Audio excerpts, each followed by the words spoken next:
Vamos retomar o nosso trabalho de ontem. A partir daquilo que nós estávamos estudando, teve uma participação de vocês, né? Vocês nos responderam lá umas perguntas que eu coloquei, ou principalmente uma pergunta que eu coloquei específica, sobre a radicalidade do Zumbi de Palmares, né? Então, nós sabemos que o Zumbi, ele é o sobrinho de Ganga Zumba. Ganga Zumba era o chefe, né, o general lá da comunidade de Palmares, um dos fundadores, né? E aí, o que acontece? O Ganga Zumba recebeu uma proposta do governo de Pernambuco para alforriar aqueles escravos que estavam lá em Palmares, mas em troca também ele não podia receber nenhum outro escravo fugido lá, né? Então, assim, ele recebia a alforria daquela turma que estava lá, mas também acabava. Não era para ter mais o quilombo ali, não era mais para existir, não era mais para se tornar, então, um espaço de resistência, né? Um espaço no qual as pessoas podiam fugir para lá. E aí eu perguntei, mas só que o Zumbi não aceitou, né? O sobrinho dele não aceitou essa proposta, esse acordo com o governo, e o Zumbi ele começou então a trabalhar no sentido de atacar as tropas portuguesas, né? Atacar o governo contra tudo aquilo que estavam passando ali as pessoas escravizadas. E aí eu perguntei para vocês aqui, olha assim, será que se Zumbi não tivesse sido tão radical, teria mudado os rumos da escravidão no Brasil? Né? Nós estamos falando aqui por volta dos anos 700, né, gente? 750, por aí. E a escravidão no Brasil, ela se tornou alforriada, no caso, ela teve uma lei que liberava os escravos, né? Somente lá no final do século XIX. Então, gastou quase 150 anos para que no Brasil nós tivéssemos uma lei que, então, abolisse a escravidão aqui no Brasil. Entendeu? Então, assim, por mais a radicalidade dele, né? Veja bem, mesmo assim, ainda demorou demais o processo de acabar com a escravidão no Brasil e o processo da discriminação e o processo racial, a situação racial. Só tivemos uma lei contra o racismo, ou uma lei que tornou o racismo um crime, agora na década de 80 aqui no Brasil. Então é muito recente essa questão. A questão das cotas, né? Porque os pesquisadores foram observando que, uai, como que nós temos uma população brasileira que quase que 50% é negra e 50% é branca. E dos negros, apenas 2% entra na faculdade, estuda na faculdade. Isso nos últimos 30, 40 anos, né? Então tem alguma coisa errada nessa história. Aí lá no início do ano 2000, então, que veio a lei das cotas. Entendeu? Vocês conhecem a lei das cotas, não conhece? Quem não conhece a lei das cotas, me falam eu aí para me tentar explicar. Então, todos nós... Ah, tá. Então, nós temos as leis. A primeira lei de cotas que teve... Agora, eu queria perguntar para quem já sabe o que é a lei das cotas, que eu estou falando aqui, na universidade, e gostaria de explicar para a gente, todo mundo aqui. Quem gostaria de dar uma... Professor, eu sei bem por cima mesmo. Mas dá uma contribuição, pode ficar à vontade. A cota, no caso, ela é uma tipo uma lei que vai, eu acho que vai ter desconto nas bolsas, ou senão eu acho que é mais fácil de entrar na faculdade, alguma coisa assim. Mais ou menos uma coisa assim mesmo, você está falando aí. Alguém mais quer comentar ou a gente já fala logo? Bom, a cota inicialmente falada, essa é a questão de desconto, Bruno, tem a ver com quem estuda na faculdade particular, né? Então, não é o caso especificamente primeiro aqui. A cota era, então, uma reserva de vagas para pessoas que são negras. Então, se você tem um vestibular, tinha um vestibular na época lá, que tinha 100 vagas para o curso de Direito. Então, aí havia uma reserva de vagas de até 50%, né? No início não era tudo isso, não. Mas 40%, 20%, 10%, entendeu? Então, ou seja, se tem 100 vagas, 90 vagas é concorrida por qualquer um e 10 vagas é reservada para somente os negros concorrerem entre si. Não sei se ficou claro, se não for claro, vocês falam, por favor, explica de novo aí, professor. Mas então é essa situação. Nós temos vagas na faculdade, e as vagas da faculdade tem algumas que é reservada só para pessoas que são negras, no caso, inicial. Entendeu? Hoje não é mais só isso, entendeu? Isso foi lá nos anos 2000, quando começou. 2004 começou na UNB, né? Mas depois, agora, as cotas, elas são para negros, que são os quilombolas, para indígenas, para pessoas que vieram de escola pública, entendeu? Ou seja, passou de ser cota racial, ou seja, que selecionava o pessoal pela raça, e passou a selecionar o pessoal pela classe social. E quase sempre está ligado, entendeu? O pobre que não tem condição de pagar uma faculdade, normalmente também é negro, entendeu? Aí nessa situação que se verifica. Aí eu não sei se ficou claro para todo mundo, né? Mas o fato é que teve, então, o surgimento dos quilombos, lá por volta do ano 1690 até 1750, conforme nós estamos conversando aqui. A abolição da escravatura no Brasil só foi acontecer lá em 1888, entendeu? 150 anos depois. E nós temos uma desigualdade social muito grande, em que a maioria dos nossos pobres são negros, né? Ou quase todos os nossos negros são pobres na sociedade, entendeu? Aqueles que assumem os postos e os cargos mais interessantes, que ganham mais, normalmente são brancos, não são os negros são poucos. Aí fala, mas tem aquele, e lá o ministro do STF, o Joaquim Barbosa, agora, e os outros todos lá? Lá são 10, uns 10 ministros, né? Quantos são negros lá? Ou quantos são, pelo menos, morenos lá? Pode observar, né? Entre os vereadores de Iporá, que seja, quantos são negros que estão lá? E isso nós estamos falando de minorias. E outra, quantas são mulheres vereadoras em Iporá? Nenhuma, entendeu? Então, existe uma série de minorias por aí que mostra para a gente um problema de classe social e que a resistência de Palmares, ela foi, então, um marco para começar um processo de tomada de consciência, tanto do escravizado, que precisava buscar a liberdade das suas condições, quanto para a própria sociedade, que precisava garantir condições para esse que era escravizado ter condições de vida, né? Emprego, saúde, educação, essas coisas todas. Compreende? Então, um pouco dessa questão que a gente pergunta sobre a radicalidade do zumbi. Se ele não tivesse descido o porrete mesmo, lutado, será que nós não teríamos escravos do Brasil até hoje? Uma condição de escravização até hoje? Né? Agora, olhando para a resposta de vocês, então teve algumas respostas que eu não gostei, eu gostaria de pedir para vocês participar com mais cuidado, né? Então, ou seja, responder só um não numa questão de história ou um sim é muito pobre, né, gente? Vamos, assim, participar direitinho. Eu já falei a questão da nota, mas agora eu vou ter que começar a avaliar isso aqui e tirar nota, né? Eu queria muito que vocês participassem bem participado, usando esse espaço aqui para, de fato, ser um espaço de conhecimento, entendeu? Então, eu peço encarecidamente para vocês, nunca, a gente não faz em história só respostas assim, sim, não e pronto. A gente fala sim, não, sim, mas por quê? Explica, como alguns fizeram aqui, entendeu? Então, ou seja, a pergunta foi, será que esse zumbi não tivesse sido tão radical, teria mudado o rumo da escravidão?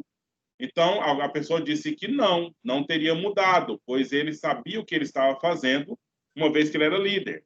Né? Então, aqui tem um argumento. Não quer dizer que isso aqui está certo, não quer dizer que eu concorde com isso aqui, mas eu estou dizendo que aqui tem um argumento, uma explicação. Né? Se ele chegou a ser líder, conforme o que essa pessoa respondeu, se ele chegou a ser líder, é porque ele sabia o que estava fazendo, então ele fez o que fez do jeito que tinha que ter feito. Entendeu?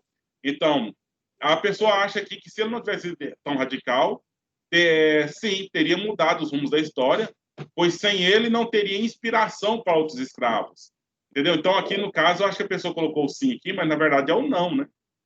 Se ele não tivesse sido tão radical, teria mudado? Não. Precisava dele ser radical para mudar. Olha aqui, porque aí ele serviu de exemplo e inspiração para os demais escravos buscarem a sua liberdade, né? Fugindo aí dos tiranos. Entendeu? Então, assim, eu achei interessante essa participação dos senhores aqui, né? Agora, alguém falou assim, acha que se ele tivesse sido menos radical, se ele tivesse sido um pouco mais diplomático, como foi o seu tio Gangazumba, teria possivelmente alterado. Será que teria mesmo, gente? Vamos pensar aqui. O que aconteceu com o tio dele, Gangazumba? Foi morto pelo governo. Foi lá, assinou o decreto e tal, combinou, e depois o governo matou. Entendeu, gente? Aí esse que é a situação, né? A diplomacia, nesse caso, a gente viu com a história do Gangazumba, não funcionou, né? E aí, então, é por aí. Alguém gostaria de comentar o que respondeu e o que gostaria de... Olha, agora essa resposta aqui, pessoal. Quem é que não sabe, quem é que de nós aqui não sabe que essa resposta foi copiada da internet? Ou foi a pessoa mesmo que elaborou direitinho e escreveu com as palavras dela? Vocês estão percebendo? A gente não precisa fazer isso não, gente. Por favor, tá? Vamos ser criativos, vamos responder direitinho, com base nos nossos estudos, entendeu? Para ficar um trabalho bem feito, para não ficar só um faz de conta, né? Nós estamos trabalhando na perspectiva de ajudar vocês, ensinar vocês. Então, vamos, por favor, não fazer cópia de internet nem de lugar nenhum. Vamos simplesmente estudar, ler e fazer as nossas atividades e participar direitinho, ok? Então, na nossa aula passada, a gente parou justamente naquele ponto dessa participação, certo? E aí, nós tivemos algumas informações, algumas coisas na aula, algumas situações na aula, e já dá para você me responder duas perguntas, né? E dá para você me fazer a frequência já. Vou pegar aqui o link da frequência, vocês me aguardem um segundo aí, uns 38 segundos, tá? Professor, você vai mandar o link da chamada onde? Eita! Essa reunião não está com um chat, né? Pois é. Pra mim está. Pra mim tá aparecendo o chat. Não, O para meu quem tem tá chat com... também. Quem tá com O meu não. Eu sei, pessoal. Quem tá com o celular não tá aparecendo chat. Eu tô acompanhando aqui. Não, eu tô no celular e tá aparecendo pra mim. Eu tô com celular, tá aparecendo. Pra mim também. Apresentando. Ah, é? Ué, então será por que não tá aparecendo? Para mim, não. Professor, Pois você não? espera eu sair e entrar de novo pra ver se aparece o chat aqui pra mim? Não, mas eu acho que não vai aparecer para ninguém. Se não aparecer, é bom. Me fala, testa isso, faz esse teste. Eu vou fazer isso aqui também.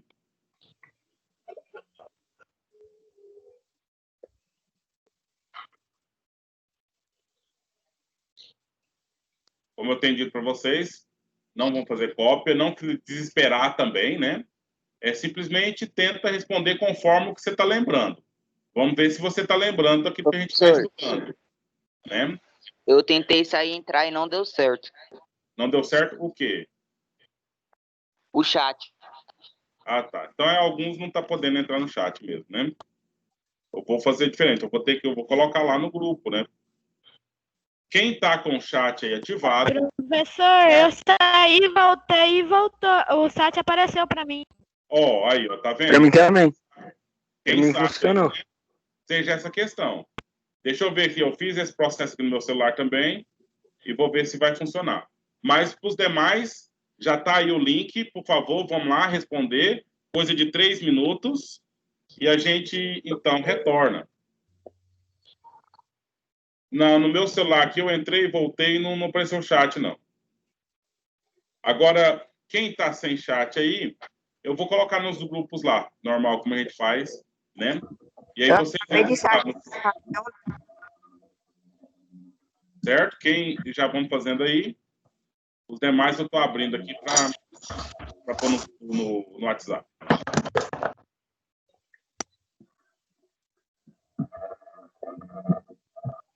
Professor, deu certo ter como mandar o link.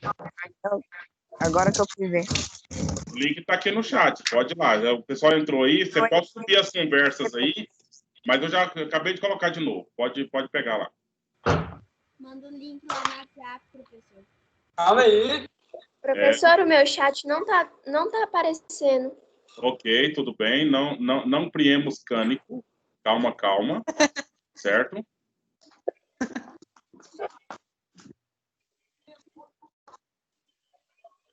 Agora minha internet travou aqui na página da internet, mas logo vai abrir.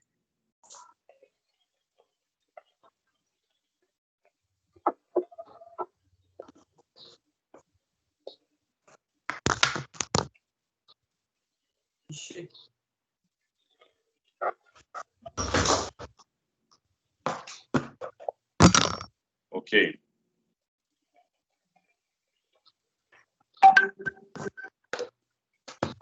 Não prima. Então, começando com o grupo do 8º D. Agora com o 8º PCD, aquele grupo da gramática. Lá também. Agora eu vou colocar no grupo do 8º A. Já tá lá. Agora eu vou colocar no grupo Os Informados, que é o 8º B. Tá lá. Falta qual? 8º C? Professor, 8º C. Tá lá também agora, então finalizou. Todos estão... Vamos fazer rapidinho e retornando para a gente continuar.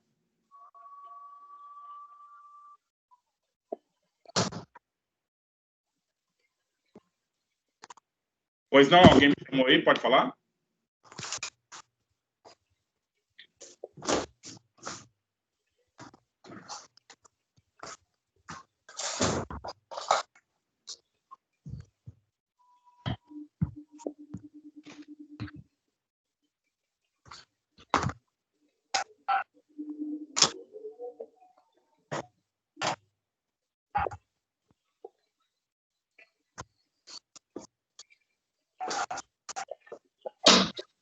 Professor, para quem deu para fazer no chat, precisa fazer no WhatsApp de novo?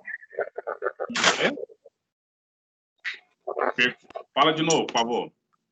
Igual, deu para mim fazer pelo chat. Eu não preciso fazer pelo WhatsApp, não, né? Não, só faz uma vez. Só faz uma vez.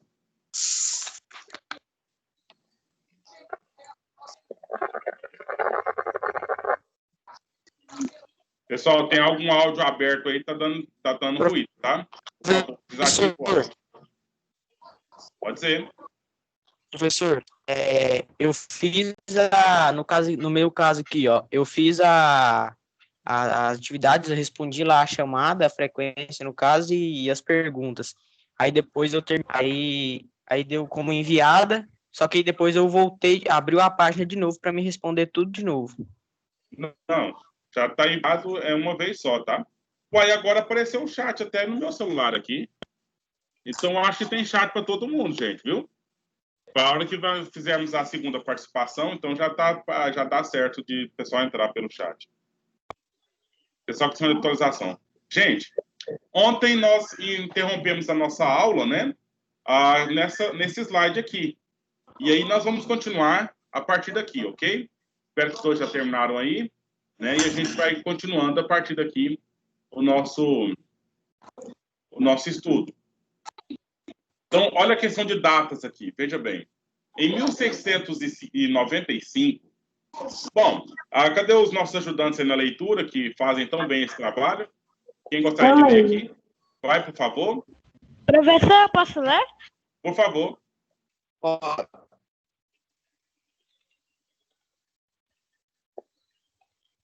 Leia. Em 1695, após ser deletado por um guerreiro prisioneiro que foi torturado. O zumbi foi capturado e condenado à morte por Degola e sua cabeça foi exposta em Recife. Isso. Pode continuar, termina aí, por favor. Apesar da derrota, os quilombos continuaram existindo em todas as capitanias de Colombo e representaram uma ameação de ordem escravista. Certo. Então, veja bem, olha, ele foi delatado, ou seja, alguém o delatou, alguém denunciou. Quem que é esse alguém? Um dos guerreiros. Os soldados prendiam, mas não matavam. Por quê? Porque eles precisavam tirar informações. Os quilombos estão no meio do mato. Está escondido lá, de trás das serras, lá no meio do mato, lá escondido. E eram vários. E eles tinham uma certa comunicação entre eles a ponto de se organizar em estratégia. Mas um dos guerreiros foi preso, e aí os soldados fizeram com que ele entregasse o zumbi, né, falasse onde o zumbi estaria, como que funcionaria essa questão, e ele foi capturado. Agora, já o zumbi, ele foi degolado, entendeu? Os outros menos importantes, eles aprisionavam para tirar informações. Agora, o zumbi, eles tinham que degolar. Para quê? Para servir de exemplo.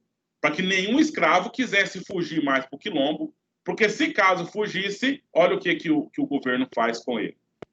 No próximo slide aqui, é um pouco mais forte aqui a imagem, que é justamente uma imagem da degola. Então, se você não gosta de ver sangue e coisa assim, então você fecha os olhos até eu poder te mostrar. Na verdade, vai ser mais algum para frente. Aí eu te falo de novo. Então, foi comandada pelo bandeirante Domingo Jorge Velho. Quem que é o bandeirante? Lembra das nossas 2 aulas atrás?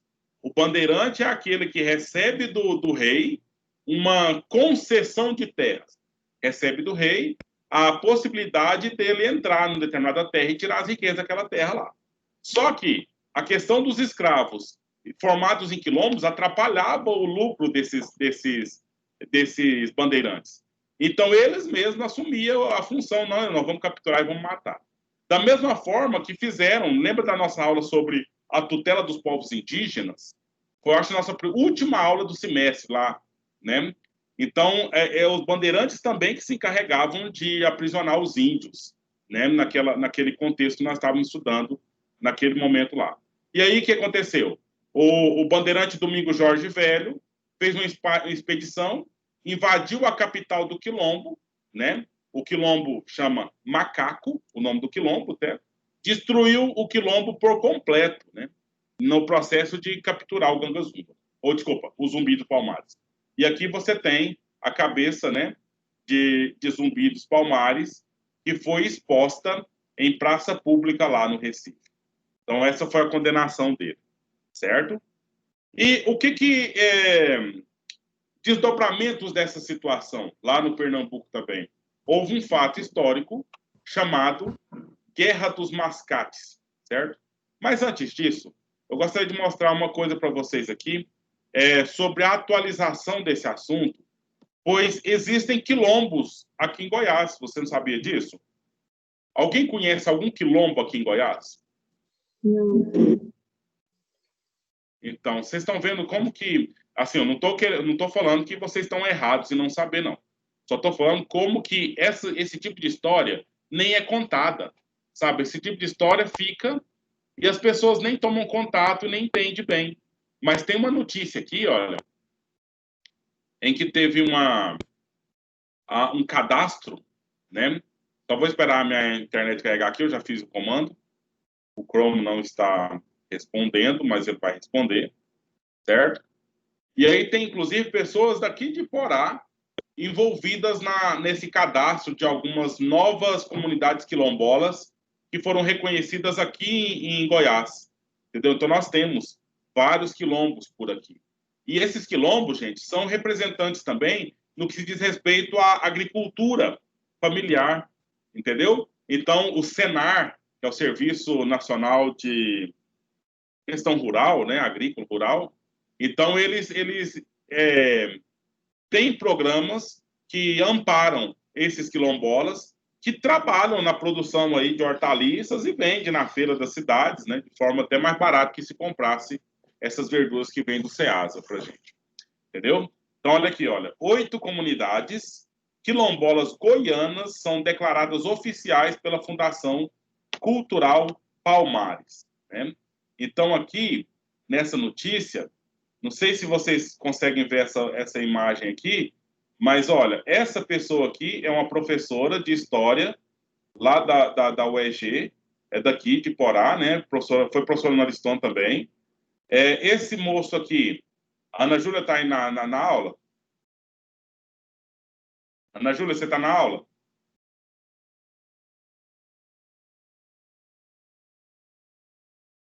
Não? Quem é do 8º B aí? A Ana Júlia está aqui ou não? Quem conhece a Ana Júlia aqui?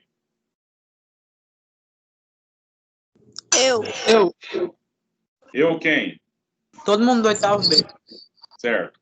E você conhece esse moço aqui que eu estou mostrando aqui? Esse de camisa branca? Quem ele Pai é? Pai Da dela. Ana Júlia. Então, ele é um vereador, né, vereador aqui em Porá, também. Então, ele se declara negro, né, e ativo nesse tipo de campanha em reconhecer e valorizar as comunidades quilombolas, né? Então, aqui foi o certificado, né, esse sujeito que eu acho que é um deputado, não lembro bem, né, dessa celebração, dessa situação aí, certo? Quando o governo federal ele reconhece essas comunidades quilombolas aí, então ele acaba dando mais condições para esse pessoal viver melhor. Mas olha aqui, 8 comunidades. A Cachoeirinha, que é no município de Vila Propício, Vargem Grande do Muquem, lá em Niquelândia, mais no norte, Tupiraçaba, em Niquelândia também, Vale do Rio Corumbá, em Corumbá, Cristianinho, que é aqui em Caiapônia, perto de nós, Pilões, que é aqui em Porá, São Félix, lá em Mantrinchã, Papuã, em Pilar de Goiás. Então, essas são as novas, né? Mas, ao todo, olha quantas comunidades Goiás possui de quilombolas. Goiás possui, então, 64 comunidades oficiais reconhecidas de negros, né, que são descendentes daquela situação que ocorreu lá em Palmares, entendeu? E está presente até hoje. Agora, eu pergunto para vocês, tem sentido eles ficarem presentes até hoje? A escravidão já acabou, não acabou? Para que esses quilombolas estão organizados da forma que estão até hoje? Por que será? Tem sentido eles estarem organizados até hoje dessa forma, gente?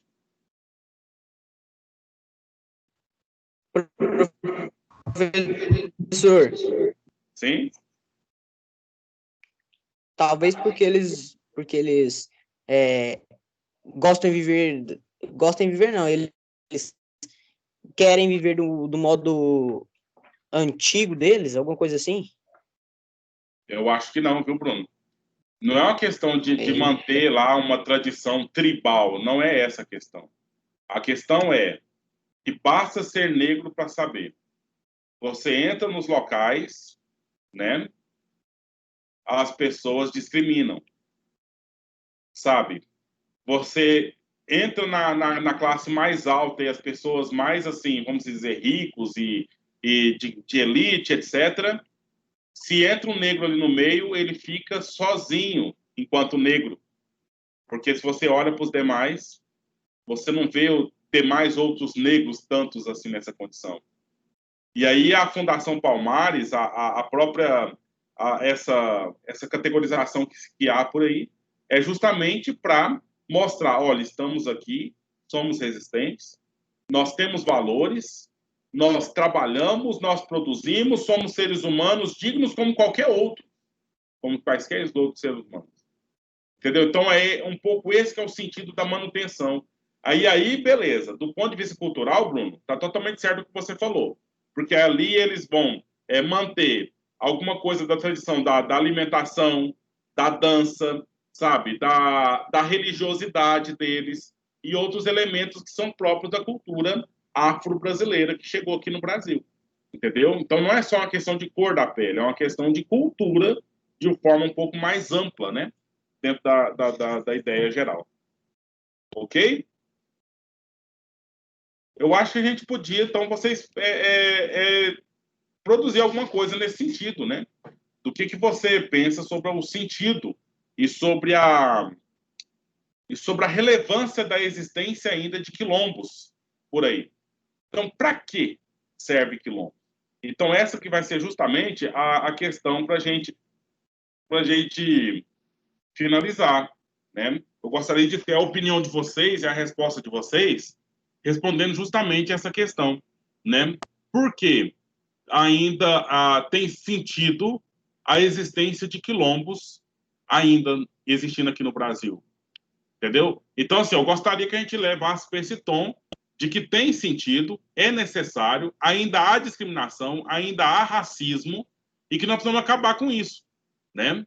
E um espaço de resistência é justamente o quilombo, onde as pessoas estão lá, estão se formando, se organizando, buscando vagas nas faculdades para estudar, para se formar, se tornar médico, advogado e tudo o que mais precisa ser, né? Para, de fato, valorizar e desenvolver enquanto pessoa, entendeu? Então, eu vou fazer a pergunta bem direta, né? Qual é o sentido da existência de quilombos? Vamos pôr aqui, ó, quilombos. Quilombos no Brasil. Essa resposta, você tem condição de falar dela tanto lá naquela época, né? Porque era um espaço de resistência, espaço que acolhia o escravizado que fugia, né, do sofrimento e da dor que ele passava ali, e pode dizer na atualidade, enquanto nós temos pessoas ainda que ainda estão sofrendo, ainda estão sendo vítimas de discriminação, preconceito, falta de acesso, né? Pessoas que não estão conseguindo condições para viver com dignidade, né? Seria mais ou menos por aí. A pergunta eu já fiz para vocês. Eu estou fazendo aqui, querendo deixar claro, repetindo ela algumas vezes, querendo saber se está claro para vocês. Conseguiram entender, gente, a minha pergunta? Ou alguém está com alguma dúvida? Professor, não sei o que você está pedindo. Alguém quer me perguntar isso? O senhor pode explicar, gente? Então, a pergunta é, qual que é o sentido de existir um quilombo? A pergunta é, para que serve quilombo? Para que quilombo? Para que serve? Não, a gente sabe que é questão de acolher e reunir essas comunidades, as pessoas dessas comunidades. Mas, então, qual que é o sentido? Por que quilombo até hoje aí no Brasil? Por quê? Aí a resposta que eu quero conversar com vocês nesse sentido. É um espaço de resistência. Foi lá no tempo do Zumbi de Palmares, foi no tempo do Cangazumba, e tem sido até hoje um espaço de resistência. O negro, né, do quilombo, ele busca por vagas, por cotas, para que eles também possam entrar na faculdade. Porque se eles não têm essas cotas, os brancos pegam as 100 vagas que tem e acabou, né? E aí eles não vão entrar. Aí eles entram aonde? Aonde os ricos não querem estudar, no curso de pedagogia, curso de licenciatura, cursos que não têm tanta concorrência assim.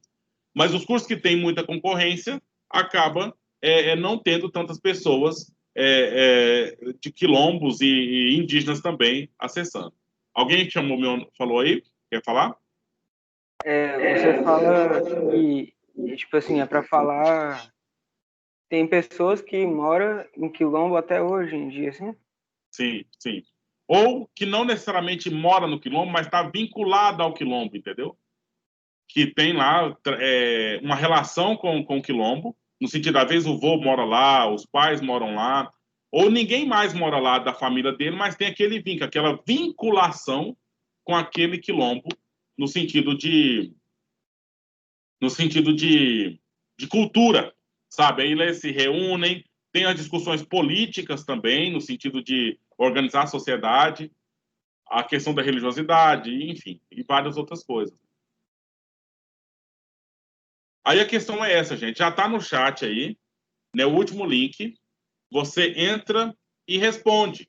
e com isso a gente já encerra a aula da semana. Você tem ainda 14 minutos para fazer. 14? Não, 9. 9 minutos. Aí encerra e aí já fica por isso mesmo. Ok? Para hoje? Tudo bem? Professor, Sim? o meu ainda não tem chat. Então, do mesmo jeito, eu vou fazer como eu fiz outra vez. Ok. Vou fazer todo aquele processo. Mas aí me fala que é só você que não tem ou tem mais gente que não tem? Se me fala só onde eu mando, que eu mando direto. Quem que é que estamos falando aí que não tem chat? A Júlia Rodrigues, do 8º A. 8º A. Então deixa eu pôr só, eu vou pôr só no 8º A. Se mais alguém precisar, fala. Então tá no grupo do 8º A. Pessoal, então tudo bem? Alguém está me pedindo aqui que não tem também, deixa eu já responder e atender. Professor, Pois não? eu não tenho também. Não tá aparecendo no chat para mim. Eu quem? Gabriel Cacholi. Manda, Gabriel, manda no meu WhatsApp um oi aí que eu já mando para vocês, rapidinho. Tá bom, então. Para não ficar mandando esse link para todo lado, porque logo a gente vai encerrar, entendeu? Por isso que eu estou deixando aqui, ó, vocês têm agora 8 minutos. 7 minutos agora. Vocês têm 7 minutos. E aí a gente responde e já encerrando a nossa aula de hoje. E semana que vem nós temos mais, talvez vamos mudar para o terceiro bimestre o semestre, a semana que vem. Mas eu tô aqui.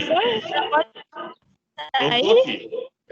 Agora é só responder lá e pronto, né? Eu tô aqui para atender qualquer dúvida. Eu já respondi. Mas é tão rápido assim? Foi. Professor, eu mandei um oi lá no WhatsApp.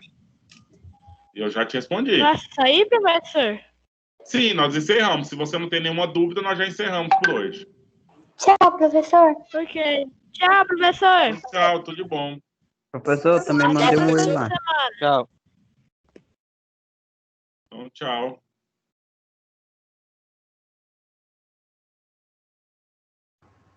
Tchau, Professor, não apareceu o link aqui pra mim, só tá o primeiro. Manda no WhatsApp que eu tô te respondendo lá. Que aí eu Tchau. mando o link direto. Tchau. Tchau, professor. Tchau.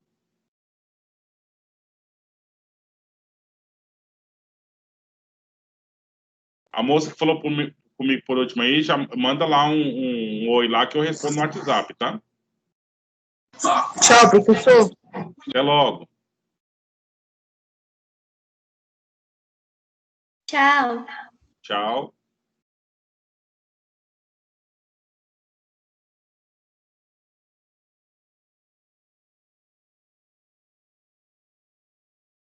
Alguém ainda está sem o link, gente? Ou já está tudo resolvido essa parte? Professor, eu também não tô conseguindo acessar o link. Tchau aí. Me manda lá um oi no WhatsApp, lá só um pontinho lá que eu te respondo. Ó, chegou aqui.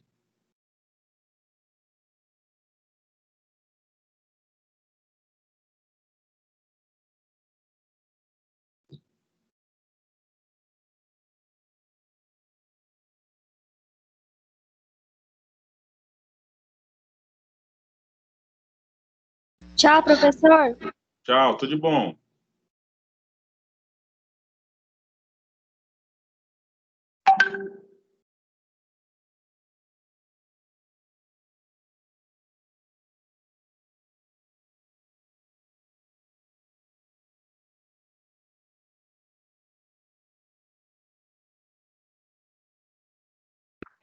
Professor, Pois não? tchau, com Deus, tá? Terminei. Beleza, então. Pois aí eu vou mandar a correção lá pelo e-mail. Ok.